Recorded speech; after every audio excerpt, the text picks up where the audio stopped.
Olá, boa noite a todos, irmãos e irmãs, amigos e amigas. Hoje é dia 26 de abril de 2020. Eu sou o reverendo Fábio Teixeira Gonçalves, pastor da Igreja Presbiteriana de Conchas. Nós estamos então iniciando mais um culto ao nosso Deus via internet, utilizando esse instrumento, um vídeo gravado, para que todos os que desejarem e puderem possam aprender da palavra de Deus e sermos todos edificados conforme a instrução das Escrituras Sagradas. Eu quero convidar você a cantar comigo o cântico Adoramos. Se você conhece, se você tem a letra aí no seu celular, no seu dispositivo, pode cantar comigo. Adoramos. Adoramos, adoramos aquele que venceu. Adoramos,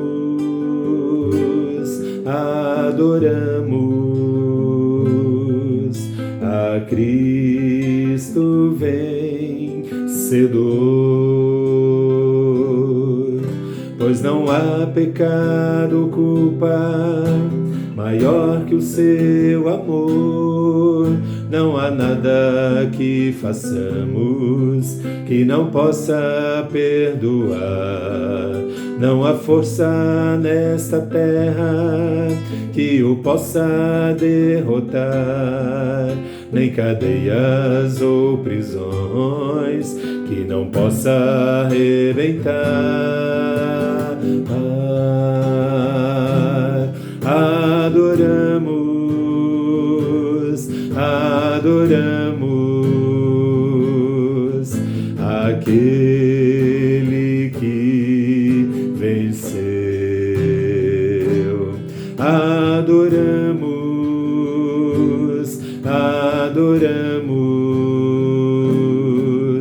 a Cristo vencedor.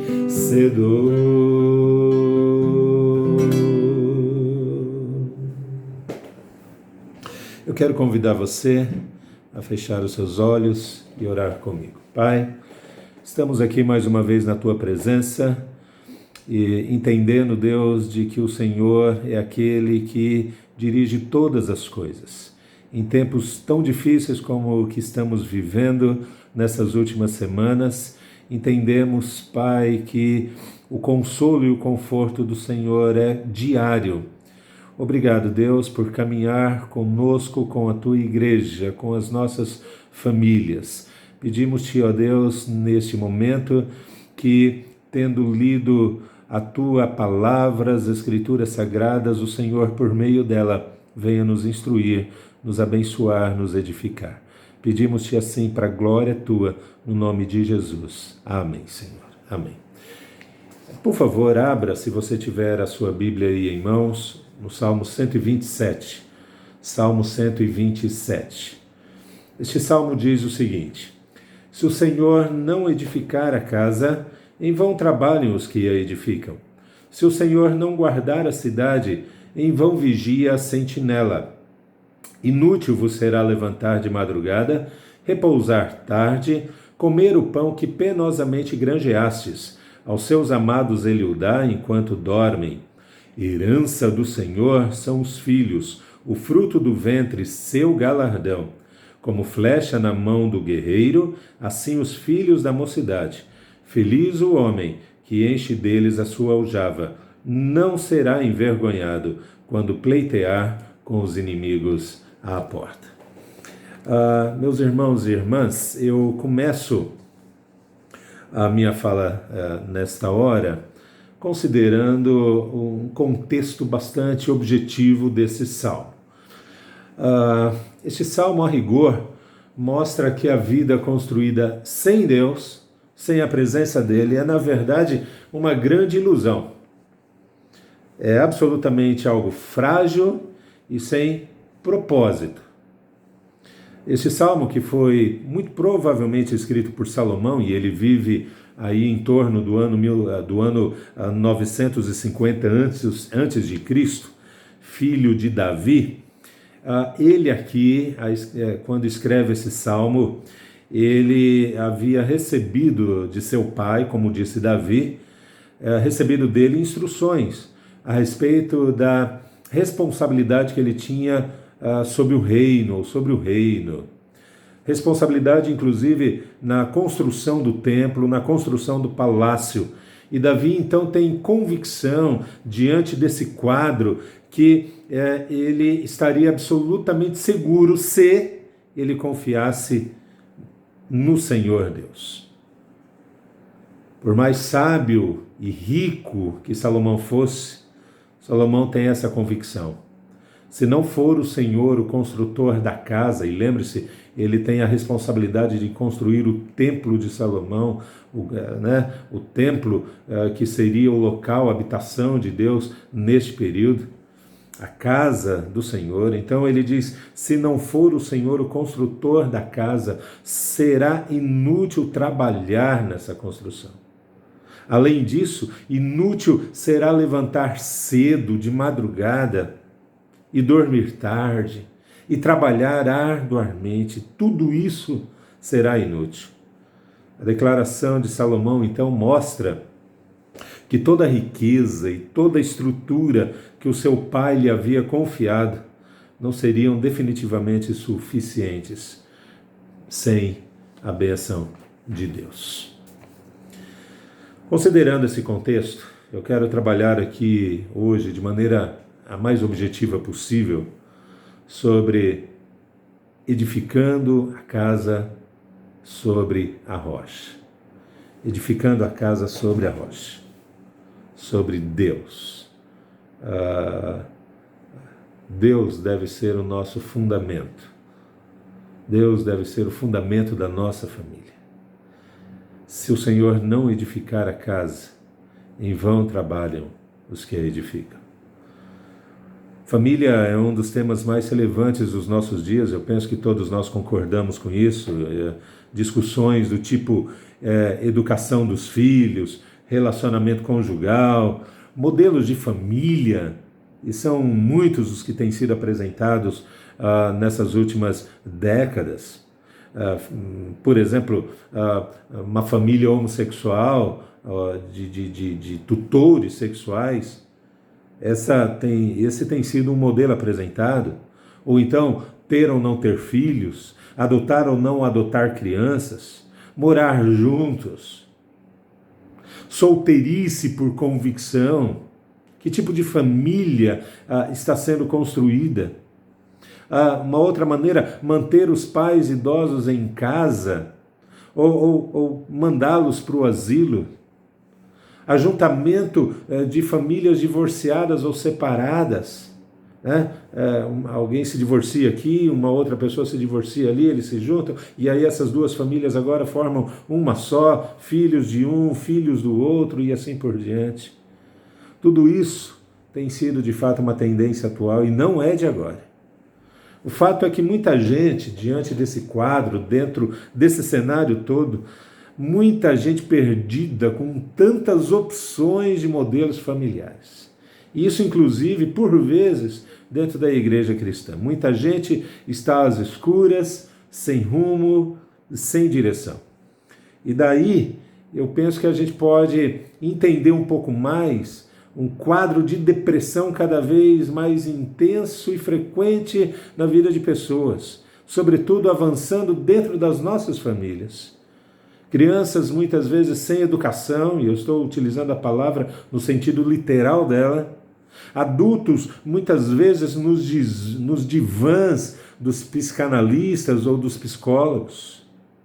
Veja, hoje eu quero tentar trazer aí um pouco de luz sobre esse assunto e diante dessa confusão generalizada sobre família que se instalou nos nossos dias.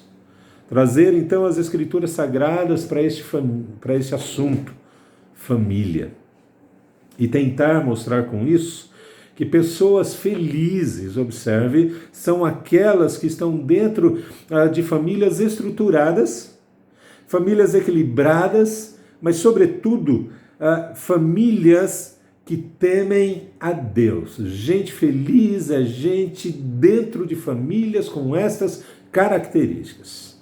E a seguir, então, considerando todo esse contexto e essa perspectiva que eu acabei de apresentar aqui, eu quero colocar aqui para vocês 4 verdades. 4 verdades. A primeira delas é que não existe família perfeita. Não existe. Um dos grandes problemas, me parece, quando se trata de família, sobretudo de uma perspectiva cristã evangélica, é que este é um problema. A ideia de que, por ser de uma família cristã, crente em particular, a família então é uma família perfeita. Veja, o conceito de acreditar que por ser crente a família tem que ser assim, sem defeitos.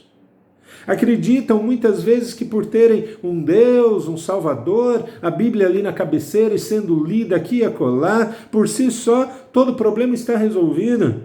Isto é uma farsa, é uma mentira. As famílias, sejam elas quais forem, e as famílias cristãs, evangélicas, estão inseridas nesse contexto, são formadas por pessoas limitadas, imperfeitas, pessoas que carregam traumas, muitas vezes traumas emocionais desde a infância, trazem da infância frustrações, trazem a partir da adolescência ou juventude problemas de orientação, dadas dentro ou fora da família. Educação do ponto de vista social, educação do ponto de vista sexual, educação do ponto de vista econômico, muitas vezes são mal direcionadas. E tudo isso vai se refletir aonde? Dentro de casa.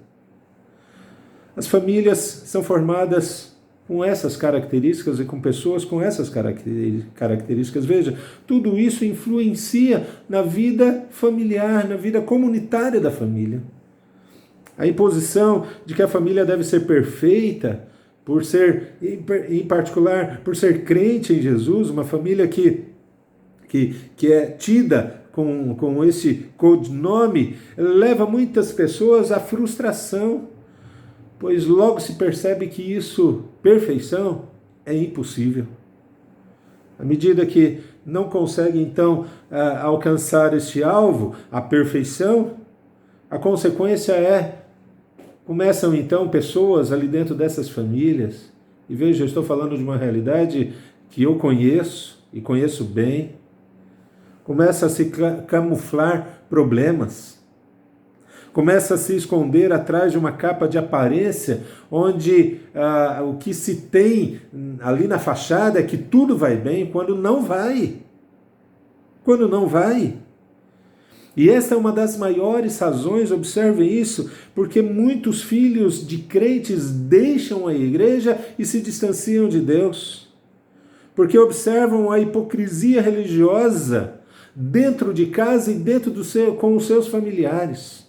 Eu digo aqui, a hipocrisia religiosa que facilmente é percebida por esses filhos de crentes.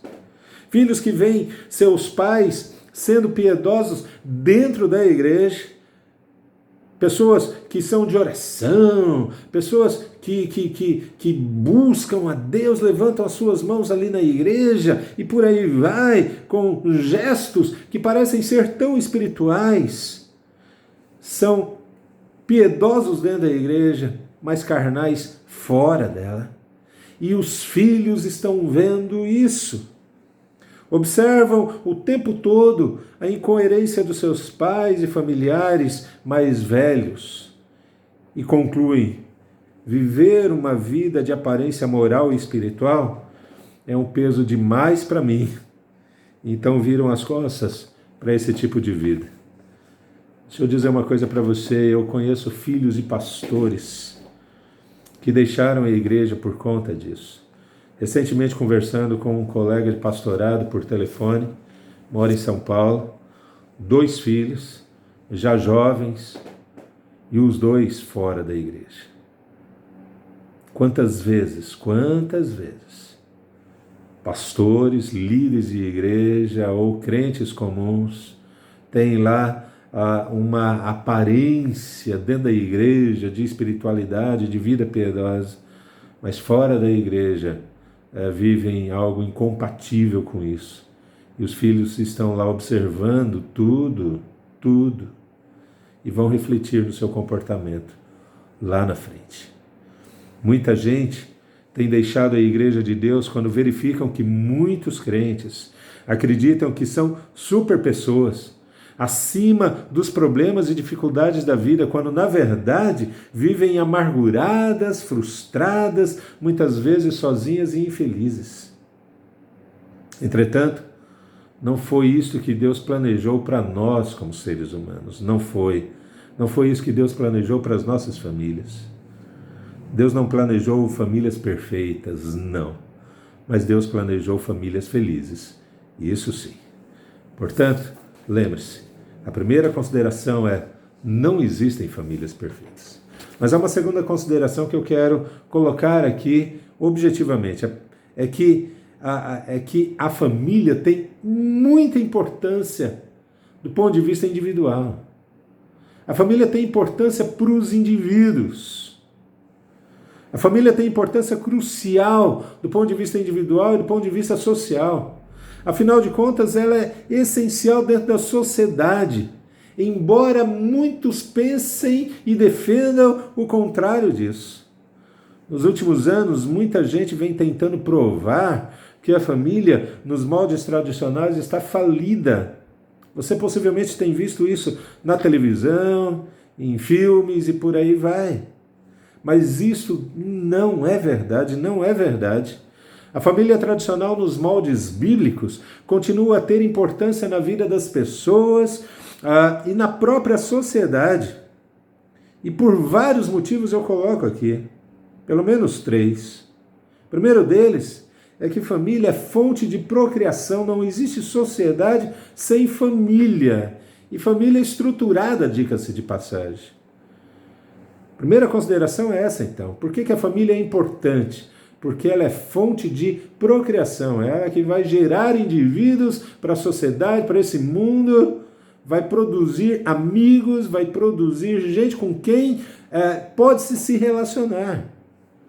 Este é um dos principais propósitos de Deus: frutificar, multiplicar e encher a terra. Você encontra isso lá em Gênesis capítulo 1 e no Salmo 128. Há outros textos que vão nos mostrar isso, mas eu destaco esses 2. Frutificai a terra, multiplicai-vos e enchei. Eu coloco aqui apenas um cuidado que se deve tomar.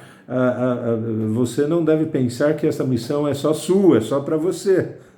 Por favor. Eu me lembro aqui da minha avó materna, baiana que ela colaborou aí com quase 15, né? Não precisamos chegar a esse número, mas o fato é que Deus coloca esta questão aqui. Família é para procriação. Essa é a primeira consideração que eu faço quanto à importância da família, mas há uma segunda consideração aqui. Família é formadora de caráter. De caráter.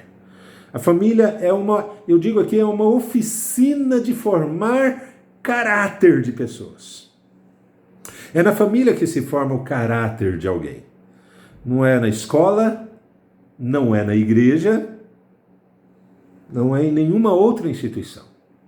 É dentro da família. E o que eu estou falando aqui é de forjar alguém que tenha dignidade, que tenha integridade, que seja alguém de confiança. E é dentro da família que se forja isso. Formar famílias que sejam... formar pessoas que colaborem na construção de uma sociedade melhor, uma sociedade bem estruturada. E, finalmente, a família é importante porque ela é uma referência da condição da sociedade. Se você quer conhecer uma sociedade, você conhece as famílias que compõem essa sociedade. Alguém já disse que famílias arruinadas geram uma sociedade problemática, e isso é verdade. Eu coloco aqui, para não citar outros, poderíamos colocar uma lista imensa aqui, mas eu cito apenas 2 exemplos disso. Filhos de pais, por exemplo, filhos de pais separados tendem a se separar também. Filhos de pais separados tendem a se separar. Veja que eu disse tendem. Não vai acontecer sempre isso, mas há uma tendência. Um outro exemplo que eu coloco aqui, e talvez mais corriqueiro, é esse aqui. Pais que têm vícios, seja de cigarro, seja de bebida, seja um vício moral, no sentido de ser alguém infiel, conjugalmente falando, ou alguém que faz, um pai ou uma mãe que faz uso frequente da mentira, ou da desonestidade, etc., transmitem esses mesmos valores, ou esses mesmos hábitos para os seus filhos, levando finalmente aí a construção de uma sociedade defeituosa e sim, problemática. Penso que hoje nós vivemos um dos momentos mais difíceis da história humana, tendo em vista a desestruturação em que as famílias se encontram. Basta olhar a quantidade de crianças dentro das salas de aula, no ensino público ou privado, e o comportamento delas. Você vai ver o retrato clássico e transparente, eu diria quase que cristalino, daquilo que está sendo as nossas famílias no geral. Está evidente a ausência de uma educação consistente e segura na vida de grande parte das crianças e adolescentes dos nossos tempos. Portanto, a família é um elemento fundamental, essencial para o indivíduo, para a formação de um indivíduo e para a formação e construção de uma sociedade sadia. Mas eu caminho um pouco mais aqui e penso sobre os pilares que sustentam uma família. Ou o pilar que sustenta uma família, ou os pilares, melhor dizendo. E esses pilares são 2 pessoas. É o casal. Marido e mulher formam os pilares. Pai e mãe, homem e mulher, macho e fêmea, formam os pilares dentro de uma família. Na figura do casal, eu digo aqui, está inserido ou inserida os 2 elementos principais da construção de uma família feliz. Imperfeita, é verdade, mas feliz. Quando o casal está bem, marido e mulher, na sua relação, o restante da família também está bem. Tenha certeza disso, tenha essa convicção. A seguir, então, eu dou aqui alguns princípios bíblicos que devem ser seguidos pelos casais, com o objetivo de serem de fato felizes e fazerem seus filhos felizes também. Eu convido você a me ouvir o que diz a palavra de Deus em Gênesis, capítulo 2, versículo 24. Lá diz o seguinte: deixe o homem pai e mãe e se una à sua mulher, tornando-se os 2 uma só carne. Deixar sim, abandonar não. Deixe o homem pai e mãe. Deixar sim, mas abandonar não. Muitos casais não são abençoados como poderiam ser, porque depois que se casam, abandonam os pais. Eu conheço famílias assim, talvez você conheça. O menino, a menina saiu de casa, o rapaz, a moça saíram de casa, esqueceram dos pais. Deixaram os pais para lá. Não querem mais saber deles. Querem uma vida nova, querem um horizonte novo. Esquecem-se daqueles que foram seus pilares na construção do que são hoje. Diante de Deus, definitivamente isso não está certo.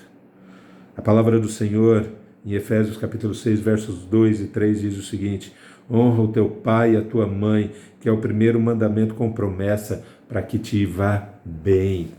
E definitivamente abandonar pai e mãe não é honrar, não é uma prova de honra a eles. Então a primeira consideração que eu faço aqui, olhando para Gênesis 2:24, é que deixar pai e mãe não significa abandoná-los. Significa continuar a manter, ter alguma distância, mas continuar com eles, reverenciando-os e tratando-os com grande respeito e auxiliando-os quando é necessário. Deixar significa também independência. Esse é um outro sentido da expressão deixar aqui, que se soma ao primeiro. Deixar significa independência. Primeiro, independência geográfica. E aí sim, veja, há um provérbio que diz: quem casa quer casa. Você possivelmente conhece esse ditado popular, esse provérbio. Especialmente nos primeiros anos de casado, é muito bom que o casal more o mais longe possível dos pais. Veja, não é abandoná-los, mas é estar distante geograficamente deles, porque isso contribui para que haja amadurecimento ali daquele novo casal, do marido e da mulher que acabaram de se formar como família ali.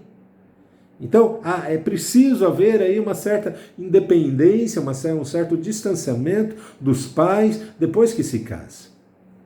Há necessidade também de haver a independência financeira, não apenas geográfica, mas financeira. Quando os pais bancam tudo, eles se sentem, por vezes, donos do casamento dos filhos. E, obviamente, que isso não é bom. E, finalmente, deve haver uma independência emocional. Se tudo o que acontece dentro de casa, a esposa logo sai correndo para contar para a mãe, ou o marido faz a mesma coisa, corre lá nos pais e despejam sobre esses pais os problemas que estão ocorrendo ali dentro da sua casa, definitivamente as crises da relação conjugal não serão bem resolvidas. É preciso independência emocional, e o casal, quando tem lá seus problemas, esses problemas devem ser resolvidos dentro dessa relação. Dentro dessa relação. E a última consideração que eu faço aqui, considerando que os pilares da família são o casal, esse casal deve entender que a união deles é indissolúvel. Indissolúvel. A expressão aqui, se une a sua mulher, versículo 24 de Gênesis capítulo 2, tem um sentido, eu queria que você ouvisse isso, tem o sentido de apegar, ajuntar, afeiçoar, moldar, adaptar, agarrar, atar, conciliar, harmonizar, ligar, soldar, associar. Com isto, fica claro aqui duas coisas. Primeiro, que é uma união permanente. Ou seja, essa união é até que a morte os separe. É até que a morte os separe. Casamento, então, meus irmãos e irmãs, é para a vida toda. Por isso, observem, a decisão de se casar deve ser tomada sempre. Grife isso, sempre, com muita responsabilidade e, sobretudo, sob a direção de Deus. É uma união ainda monogâmica, né? Ou seja, é um homem para uma mulher e uma mulher para um homem apenas. Não há espaço para mais ninguém aí. O modelo a ser seguido está em Gênesis capítulo 2, versículo 22. E da costela que o Senhor Deus tomou do homem, formou uma mulher e trouxe-a a Adão. Se Deus achasse que uma mulher não seria suficiente, certamente ele teria feito 2 ou 3 ou mais.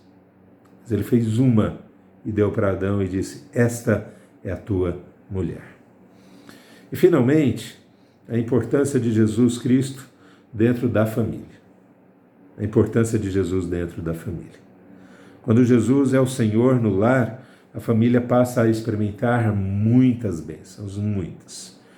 Quando Cristo é Senhor, o lar passa a ser, por exemplo, uma capela, uma igreja localizada dentro ali daquela casa. Um lugar de adoração, um lugar de meditação das Escrituras Sagradas, um lugar de oração. Um lar precisa sim ser uma igreja. Muitos pais crentes dizem chorando, e eu já tenho ouvido isso aqui acolá no meu ministério. Muitos pais crentes dizem chorando e vendo seus filhos desviados. Dizem o seguinte: mas eu levei meus filhos à igreja, à escola dominical, etc, etc. Entretanto, eram pais que não davam bons exemplos dentro de casa. Não priorizavam a vida de oração, de comunhão com os irmãos em Cristo, nunca liam a Bíblia ou oravam sozinhos, ou muito menos com seus filhos não faziam isso. Não lhes ensinavam os princípios bíblicos, nem por palavras, muitas vezes nem por testemunho pessoal dentro de casa, porque acreditavam que isto poderia ser terceirizado, que esse papel poderia ser da igreja. Estavam enganados e agora choram. Estavam errados. Muitos filhos de crentes hoje são pessoas sim boas, honestas, dignas, entretanto, estão longe do ideal de Deus na sua vida espiritual. Os pais crentes têm o dever de serem exemplos de vida piedosa diante desses filhos, estimulando-os à oração, à meditação bíblica, a estarem dentro da igreja junto com os irmãos em Cristo, e devem sim orar incessantemente pela salvação dos seus filhos. Quando Cristo é Senhor, o lar passa a ser, em primeiro lugar, uma capela, uma igreja, mas também o lar se torna numa escola. O melhor lugar para se aprender tudo sobre a vida e sobre Cristo deve ser o lar cristão. E o lar deve ser esta grande escola, onde os professores são nada mais, nada menos do que os pais. Vocês pais, nós pais. Eu quero concluir então esta mensagem lembrando novamente o Salmo 127, versículo 1, quando diz: se o Senhor não edificar a casa, em vão trabalham os que a edificam. Quem constrói uma família feliz é somente o Senhor. O Salmo nos apresenta isso. Sendo assim, meus irmãos e irmãs, amigos e amigas, estejamos todos dispostos, absolutamente dispostos, a seguir a instrução ou as instruções das Escrituras Sagradas. E é nela que encontraremos tudo o que nós precisamos para viver uma vida feliz dentro dos nossos lares. Que Deus nos abençoe, que Deus nos guarde. Eu quero cantar uma última música, e se você a conhece, você pode cantar comigo também. O título da música é bastante apropriado: Família.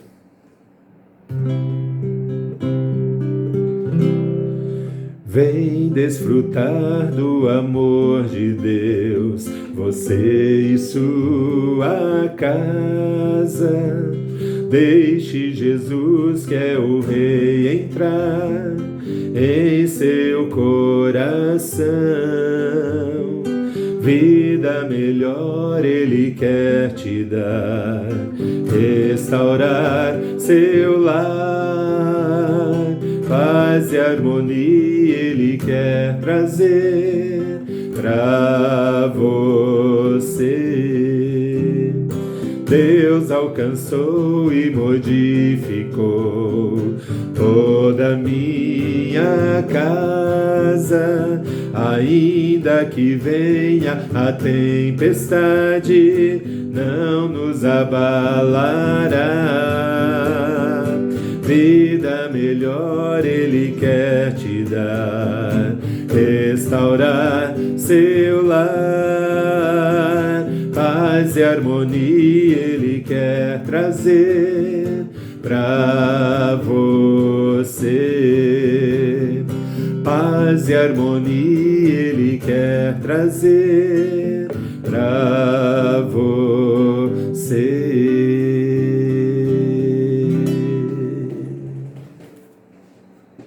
Vamos orar? Pai, nós ouvimos a Tua palavra nesses instantes e compreendemos, Deus, o quanto o Senhor tem uma preocupação santa com a família. Desejamos todos aqui, ó Deus, cumprirmos a tua vontade. Desejamos ser bons pais, boas mães, bons avós e vovôs. Desejamos ser bons filhos. Desejamos ser pessoas que dentro das nossas casas, dentro das nossas atuações familiares, glorifiquemos o Senhor e agrademos a Ti sobre tudo, Deus. Ajuda-nos a sermos melhores do que temos sido. Pais, mães, filhos. Ajuda-nos, ó Deus, para que o Teu nome seja glorificado, para que tenhamos momentos mais felizes, com uma frequência maior de felicidade dentro das nossas casas. Queremos viver muitos mais momentos de grande alegria dentro dos nossos lares. E, sobretudo, Deus, que desejamos contribuir, tanto quanto possível, na construção de uma sociedade melhor. Ajuda-nos assim, Deus, para a glória Tua, que o Teu nome seja glorificado, que o Teu nome seja sempre exaltado. Dá-nos uma semana abençoada, uma semana de vitórias, ó Deus, sob a Tua direção. Que assim seja, no nome de Jesus. Amém, Senhor. Recebei a bênção e agora que a graça do nosso Senhor e Salvador Jesus Cristo, o amor de Deus, o nosso Pai, e o consolo do Espírito Santo do Senhor esteja na vida de cada um de vocês, queridos e queridas, amados e amadas em Cristo Jesus, hoje e sempre. Amém.